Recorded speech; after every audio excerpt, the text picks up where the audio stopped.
The dark looming shadow of Mordor, the flying mounts of the Nazgul, the Fellbeast. One of the most mysterious creatures in Sauron's arsenal, for we're told little about their origins and characteristics. Hello friends, it's Carl here, and in today's episode we'll be unraveling the mysteries of the Fellbeasts of Mordor. So first of all, the name Fellbeast was used to describe them by the forces of the West, as they had never encountered such creatures before the War of the Ring. In fact, during their assault on Minas Tirith, they were even called Hellhawks at one point. They were black in color and had a bird-like form, with long necks, beaks and claws, and they gave off a foul odor. Yet, despite their bird-like features, they didn't have any feathers or quills. According to Tolkien, they might have been a creature of an older world, which does sound a bit like a dinosaur, and considering their description, a pterodactyl comes to mind.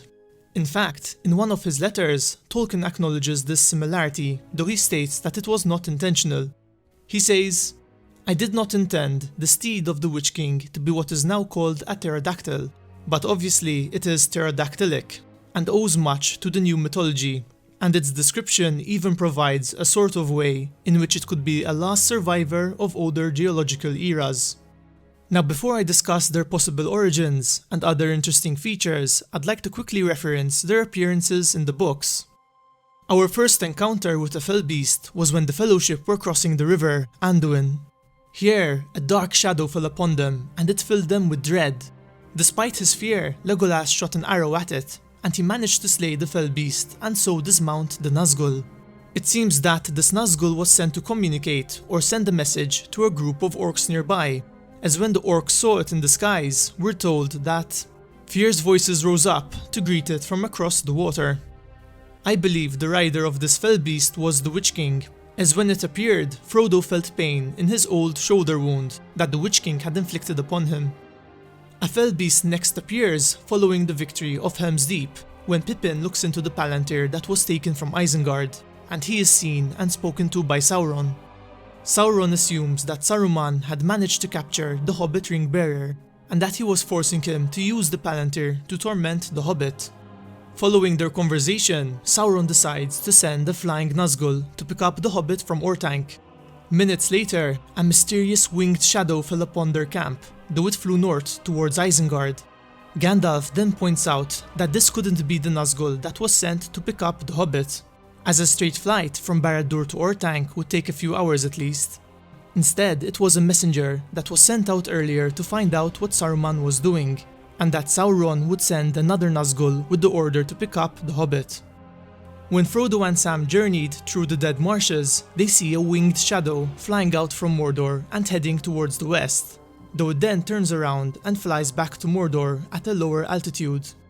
This Nazgul seems to have been sent out to scout the Dead Marshes, though I'm not sure whether this was routine or if it was sent out for some specific reason, so if you have some theory behind this, please share it with us in the comments below. In The Return of the King, when the forces of Rohan are being mustered at Dunharrow, a rider of Rohan mentions that a Fellbeast had passed over Edoras and stooped upon the Great Hall of Meduseld. Following these events, Gandalf counseled the Rohirrim not to assemble in the fields, but at Dunharrow instead, and to avoid lighting any lights or fires. I believe this was a preemptive measure to prevent any aerial attacks by these creatures on the forces of Rohan. During the siege of Gondor, 5 Fellbeasts attack Faramir and his men as they ride towards Minas Tirith, though Gandalf saves them by unleashing a shaft of white light towards the Nazgul, causing them to waver and retreat eastwards. Later on, Osgiliath falls to the enemy, and the forces of Gondor attempt to retreat, while being attacked by Fellbeasts.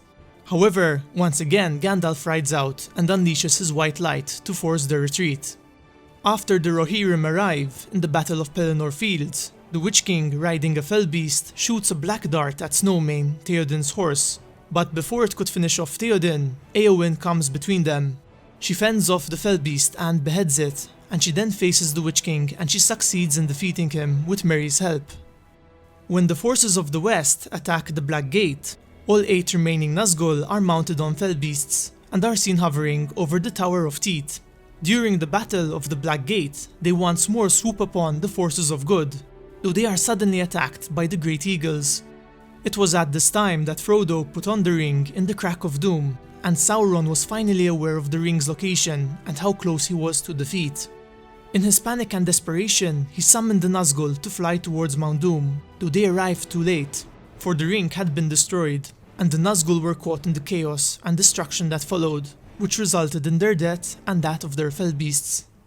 Now the Fellbeasts were often described as flying faster than the wind, though the only numerical idea that we have of their speed is when Gandalf says that they were 200 leagues or more in straight flight from Barad-dûr to Orthanc, which are around 1,100 kilometers, and that even a Nazgul would take a few hours to fly between them. They would use both their beaks and claws to attack foes, and when describing their form, Tolkien says that they were horrible as carrion fowl, yet greater than eagles, cruel as death. It's debatable whether he was saying that they were larger than eagles or if they were more powerful, though I think it's more likely to be the former. Regarding the number of Fellbeasts that existed, we know that each Nazgul had a Fellbeast, as when Pippin looked into the Palantir, he saw 9 of them circling Minas Tirith. I think that Sauron most likely bred more than 9 of them, considering that Legolas slew a Fellbeast, and yet another replacement was quickly found for the Nazgul to replace his lost steed. And now we'll discuss their origins. So we're told that the Fellbeasts were a creature of an older world, maybe it was, whose kind, lingering in forgotten mountains cold beneath the moon, outstayed their day, and in hideous Eyrie bred this last untimely brood, apt to evil. And the Dark Lord took it, and nursed it with fell meats, until it grew beyond the measure of all other things that fly. So from this quote we know that these creatures were ancient, that they had survived in cold mountains, and that they were predisposed to being evil. We also know that Sauron found them and fed them with fell meats that caused them to grow to this incredible size. Now this quote reminded me of how Morgoth, Sauron's previous master and the first Dark Lord, had created Carcharoth, the Great Wolf. As we're told, then Morgoth recalled the doom of Huan, and he chose one from among the whelps of the race of Drogon, and he fed him with his own hand upon living flesh, and put his power upon him. Swiftly the wolf grew, until he could creep in no den, but lay huge and hungry before the feet of Morgoth. Considering Morgoth put some of his power into Carcharoth to increase his growth, I think it's quite possible that Sauron did something similar to the Fellbeasts, though this is just my own speculation. Before Morgoth marred Arda, Yavanna, one of the Valar, planted seeds that became growing things such as mosses, grasses, trees and ferns. After, we're told that and great beasts came forth and dwelt in the grassy plains, or in the rivers and the lakes, or walked in the shadows of the woods. When Morgoth revealed himself and corrupted Arda, Tolkien says, and forests grew dark and perilous, the haunts of fear, and beasts became monsters of horn and ivory, and dyed the earth with blood. Now Orome, who was the Valar of the Hunt, would ride out and pursue these monsters and fell creatures that Morgoth had transformed. And to hinder Orome's hunt, Morgoth pushed up the misty mountains. Once again, this is just my own speculation, but I think it's quite plausible that these Fellbeasts were once normal, lesser creatures that were transformed into monstrosities by Morgoth, and that they then lived in some forgotten area of the Misty Mountains, till Sauron found them and fed them to become the terrifying creatures that were present in the War of the Ring. This would fit in with their description of being a creature of an older world that lingered in cold, forgotten mountains, and why they were predisposed to being evil. This is just my own theory though, and I'd like to hear your thoughts and opinions about this in the comments below. Just for completion's sake, there are 2 other origin theories that are quite popular. The first one is that the Fellbeasts were corrupted great eagles, while the second theory is that Sauron had created them to copy the great eagles. However, I feel both of these theories lack substance.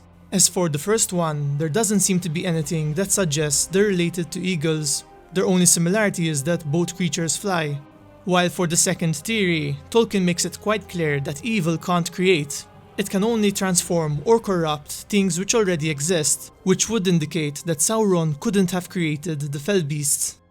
Anyway friends, this wraps up today's video, and I hope you enjoyed it. If you can, leave a like, cause it helps this channel immensely, and subscribe to join our fellowship today. I hope to see you all in my next video, where together we will once again explore the magical world and lore of Middle-earth.